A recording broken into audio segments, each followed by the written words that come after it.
This is my favorite thing to drink when I have a sugar craving. All right, so first you're gonna start with whatever sugar-free Torani syrup you want. I have blue raspberry for this one, but I have this in so many different flavors. But I'm gonna do about 4 pumps of that. Then I like to mix mine with a little bit of vanilla to give it a little bit of a creamier taste. So I'm gonna do 3 pumps vanilla.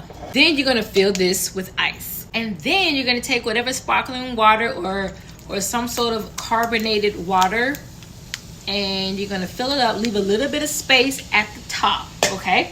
Now, this is where it gets fun.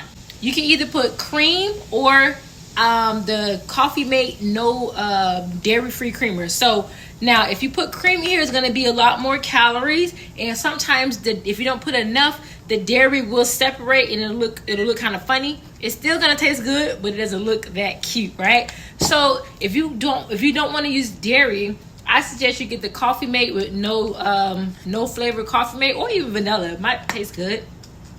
And it does the exact same thing. Makes it all creamy.